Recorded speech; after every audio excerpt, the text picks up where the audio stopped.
नमस्कार दोस्तों, स्वागत करती हूँ आपका अपने YouTube चैनल ममता स्टडी ग्रुप में। तो कैसे हैं आप सब? आशा है कि अच्छे हैं, अच्छे होने भी चाहिए।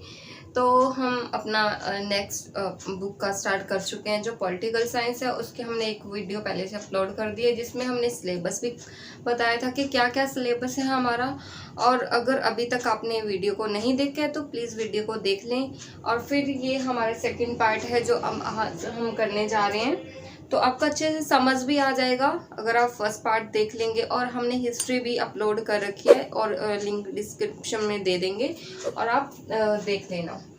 ठीक है, तो हम स्टार्ट करते हैं। जो हमारा चैप्टर चल रहा है सत्ता की साझेदारी, पावर शेयरिंग, उसी में हमने कल इम्पोर्टेंट डिस्कस कर लिया था, तो आज हम कर लेंगे और आज के पॉइंट ही होंगे और उसके बाद हम अपने क्वेश्चन आंसर पे चलेंगे और अच्छे से समझ आ जाएंगे आपको। क्वेश्चन आंसर इसलिए करवा रहे हैं क्योंकि बच्चों को इसी में दिक्कत होती है, क्वेश्चन आंसर में, और समझ नहीं आता कि इसी से अगर यही करवा दें। मेन पॉइंट है तो इसी में से क्वेश्चन आंसर, बट थोड़ा बहुत चेंज होता है। बट बच्चों को कई बार समझ में नहीं आता कि ये क्वेश्चन आंसर कैसे करें। ये तो करवा दिया, क्वेश्चन आंसर तो करवाए नहीं।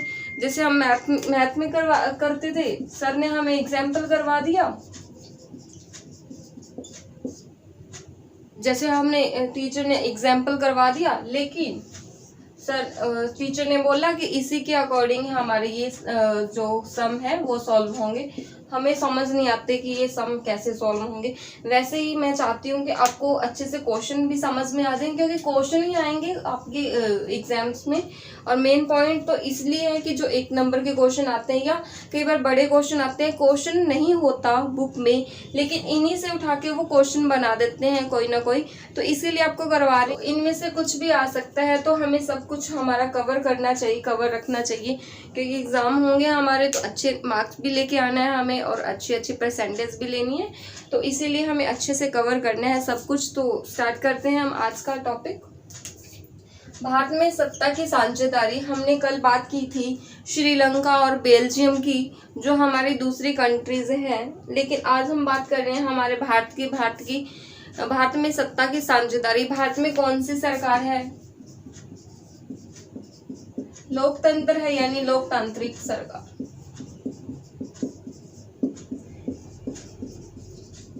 इस सरकार में क्या होता है कि लोगों के द्वारा ही शासन किया जाता है। लोगों के द्वारा शासन कैसे किया जाता है? जैसे हम सबको किसका अधिकार है? मताधिकार का। सबको मतलब जो 18+ है, जो +18 है, उनको सबको किसका अधिकार है? मताधिकार का, यानी वोट का अधिकार है। और हम जब कोई भी इलेक्शन होता है, कोई भी चुनाव होता है, तो उसमें हम अपना मत देकर अपनी जो प्रतिनिधि है उसको चुनते हैं,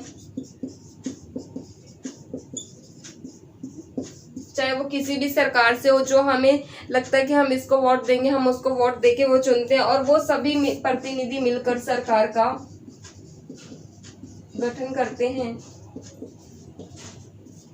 हमारे द्वारा जो चुने गए प्रतिनिधि होते हैं वही सरकार का निर्माण करते हैं, वही सरकार का चुनाव करते हैं, और उसी से सरकार चलती है। क्योंकि हमारी जो प्रॉब्लम है वो हम उनको बताएंगे, ऐसे ऐसे आगे आगे ये श्रृंखला में चलता रहता है। और हमारी जो हमसे रिलेटेड जो बातें होती हैं उन्हीं से ही सरकार चलती है। क्योंकि हम ये सरकार किनकी है? मताधिकार की और वोट की। और हमें वोट देने का अधिकार है। अगर हम ये मान लें कि इस बार किसी ने काम सही से नहीं किया तो हम उसको अगली बार वोट नहीं देंगे। ये सबको पता होता है कि इसने पिछली बार हमारी बात नहीं सुनी तो इस बार क्या सुनेगा। इसीलिए सब जो प्रतिनिधि होते हैं वो सब चीज़ों का ध्यान रखकर अपना काम करते हैं, और ये सब मिलकर काम किया जाता है, क्योंकि हम अपना प्रतिनिधि चुनते हैं और वो प्रतिनिधि मिलकर सरकार का गठन करते हैं। जैसे हम बात करते हैं कार्यपालिका। कार्यपालिका काम करती है, लेकिन वो किसके अधीन होती है? संसद के अधीन होती है। संसद के अधीन होती है, और संसद किसके अधीन है? जनता के।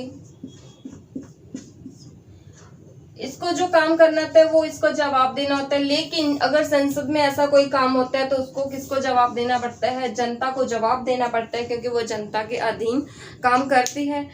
क्यों? क्योंकि हम सबके द्वारा ही तो सरकार बनाई गई होती है और हम सबको ही ध्यान में रखकर उनको काम करना पड़ता है। नहीं तो हम क्या होता है, जो प्रदर्शन होना शुरू हो जाता है। जैसे हम देख रहे हैं किसान आंदोलन, वैसे ही कुछ ना कुछ लोग अपने अधिकारों के लिए सब कुछ करते हैं, चाहे उनको कुछ भी करना पड़े। वो चाहते हैं कि हमें अपने अधिकार मिलें, क्योंकि हमारी जो सरकार है वो लोकतंत्र की सरकार है और हमारे द्वारा ही प्रतिनिधि चुने जाते हैं। ठीक है, लोकतांत्रिक सरकार का यही फायदा है कि सबको एक समान समझा जाता है और एक समान अधिकार दिए जाते हैं और स्वतंत्रता का अधिकार है, सबको बोलने का अधिकार है, शिक्षा का अधिकार है और शोषण के विरुद्ध खड़े होने का अधिकार है और सब प्रकार के हमें अधिकार प्राप्त हैं। हमारे मौलिक अधिकार हैं हमारे 6, जो 7वां था संपत्ति का अधिकार, उसको मर्ज कर दिया गया है, तो अब हमारे टोटल मौलिक अधिकार हैं 6। ठीक है, ये समझ में आया हमें। और हमारे जो भारत की सत्ता है, इसमें 3 प्रकार की शक्तियां काम करती है: विधायिका, कार्यपालिका, न्यायपालिका। इन तीनों में शक्तियों का बंटवारा होता है और अलग अलग काम होते हैं इन सभी के, कि सबके काम इनको बांट दिए गए हैं और वो वही काम करेगा। और न्यायपालिका है, ये सब पे नजर रखता है, किसी प्रकार का किसी के साथ कोई शोषण तो नहीं हुआ, किसी प्रकार का किसी के साथ कोई अन्याय तो नहीं हुआ, तो ये सबको क्या करता है, न्याय दिलवाता है। उसके बाद युक्तिपरक तर्क और नैतिक तर्क, इन दोनों को हम एक साथ देखेंगे। युक्तिपरक तर्क कौन से होते हैं? जिसमें दोनों पहलुओं के बारे में विचार किया जाता है, जो लाभ और हानि, लाभ और हानि दोनों प्रकार के पहलुओं को नजर यानी विचार किया जाता है, दोनों प्रकार के पहलुओं को देखा जाता है किसी भी काम को करने से पहले। ठीक है, ये क्या है, युक्तिपरक, यानी वो सही होना चाहिए काम, वो सही है तो कितने हद तक सही है, यानी इसी को क्या बोलेंगे, लाभ देखना और उसकी हानि देखना। जैसे हम कोई वस्तु लेके आते हैं बाजार से, तो हम क्या करते हैं, उसकी देखते हैं कि उसके हमें बेनिफिट कितने हैं। अगर हम कोई चीज लेके आ रहे हैं, अगर हमारे वो यूज की नहीं है तो हमारे लिए तो वो हानि है। हमारे लिए किसकी मनी है, वेस्टेज ऑफ मनी, यानी पैसों की हानि है हमारे लिए कि हमने वेस्ट में पैसे खर्च किए हैं। तो यही है कि हम कोई भी काम करने से पहले उसके दोनों प्रकार के पहलुओं को देखते हैं, उन पे विचार करते हैं। और नैतिक तर्क क्या होते हैं, सत्ता के बंटवारे के महत्व को जानना, सत्ता के बंटवारे के महत्व को जानना। जैसे हमने अभी बात कर रहे थे तीनों प्रकार की जो काम करने के लिए जो हमारी बनाई गई है शक्तियां हैं, जिनको बांटा गया है, तो यही है कि नैतिक तर्क है कि सबको क्या है, समान अधिकार है और सबको अपना अधिकार प्राप्त करने का, यानी कि हम मत देते हैं तो हमें जाहिर सी बात है कि हमें स्वतंत्रता का अधिकार है, तो हम अपने अधिकारों के लिए जागरूक हैं और लड़ सकते हैं। उसके बाद हम बात करते हैं लेबनान। लेबनान समस्या का हल क्या था, एक लेबनान कंट्री है,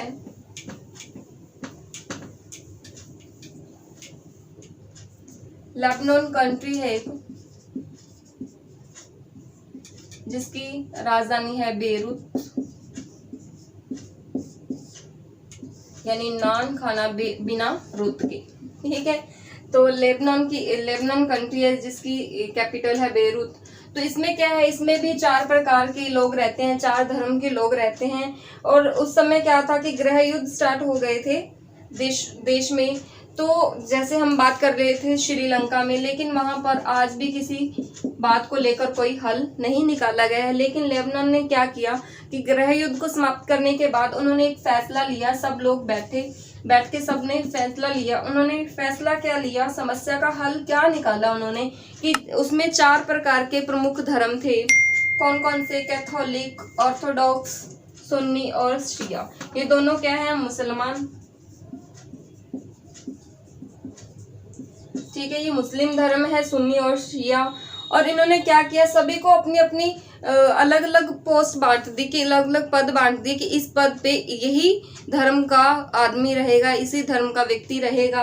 इन्होंने क्या किया, जो राष्ट्रपति पद के लिए किसको किया, कैथोलिक धर्म यानी चर्च, हमने चर्च के बारे में डिस्कस कर चुके हैं पहले से।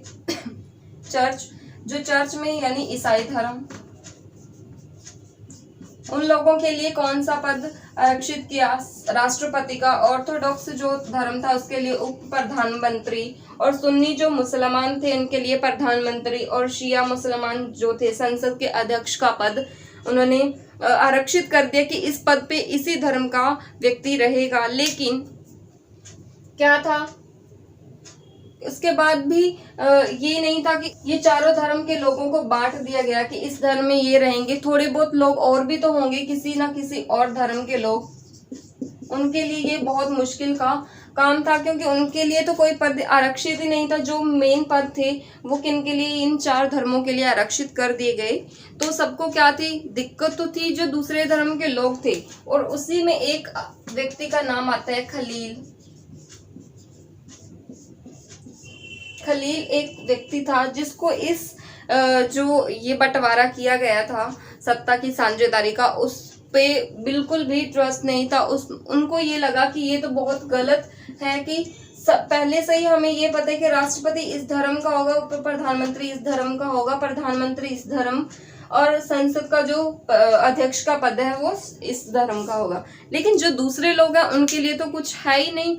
तो इन्होंने बोला कि फिर तो हम अपनी पावर के अकॉर्डिंग, यानी अपनी जो कैपेसिटी है, जो हमारी शक्ति है, उसके अकॉर्डिंग तो हम कभी बन ही नहीं सकते, क्योंकि हमारे लिए तो कोई धर्म है ही नहीं।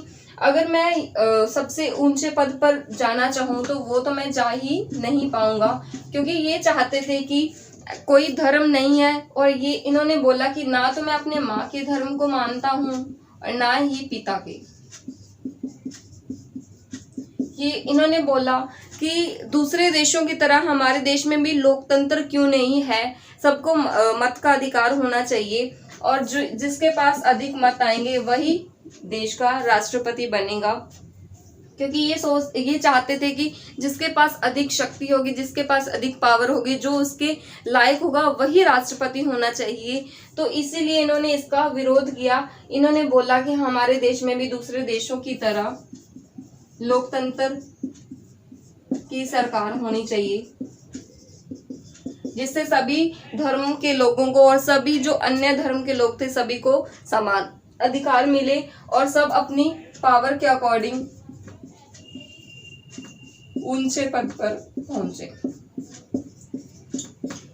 इनका मोस्ट इम्पोर्टेंट यही था कि किसी का कोई धर्म नहीं होना चाहिए, सबको एक समान अधिकार होना चाहिए।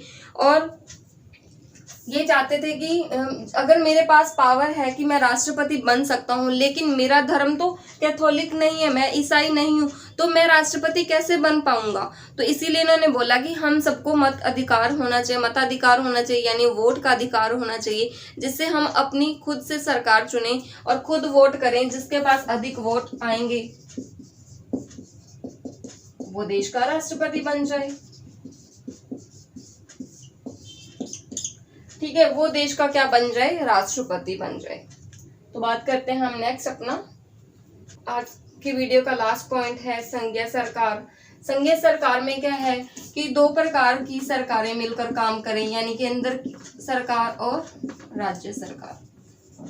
हम अपने भारत की बात करते हैं तो हमारा जो केंद्र है, यानी केंद्र की जो सरकार है, वही तो सभी राज्यों का काम नहीं कर सकती, वही तो सभी राज्यों का काम नहीं कर सकती। इसीलिए सभी राज्यों में भी क्या है, सरकार का प्रावधान है, क्योंकि वहां भी मुख्यमंत्री बनाए गए हैं। तो ये दोनों सरकार और ये प्रधानमंत्री, यानी केंद्र और राज्य की सरकार मिलकर काम करती है, जिससे काम आसानी से हो जाते हैं। और फिर 3 प्रकार की सूचियां बनाई हुई हैं कि संघ सूची, राज्य सूची और समवर्ती सूची। ये भी इसी के अंतर्गत आते हैं। संघ सूची में क्या है, वो काम जो सिर्फ केंद्र सरकार के अंडर में है, यानी उन कामों को कौन देखेगा, सिर्फ केंद्र सरकार देखेगी। और राज्य सरकार क्या है, जो काम कौन करेगी, राज्य सरकार करेगी। और समवर्ती सूची में कौन से विषय आते हैं, जिसमें केंद्र और राज्य सरकार दोनों को अधिकार होते हैं, दोनों को अधिकार होता है काम करने का। और दोनों मिलकर काम करते हैं। ये शक्तियों का बंटवारा किया जाता है कि कुछ काम राज्य को दिए जाते हैं, कुछ केंद्र को दिए जाते हैं, लेकिन कुछ काम क्या होते हैं, इन दोनों को दिए जाते हैं। तो यही है संघीय सरकार, जहां दोनों यानी केंद्र और राज्य दोनों मिलकर काम करते हैं, वो होती है संघीय सरकार। तो आज के लिए इतना ही, कल मिलते हैं अपनी नेक्स्ट वीडियो में नेक्स्ट टॉपिक के साथ, नेक्स्ट पॉइंट के साथ। तब तक के लिए धन्यवाद, अलविदा।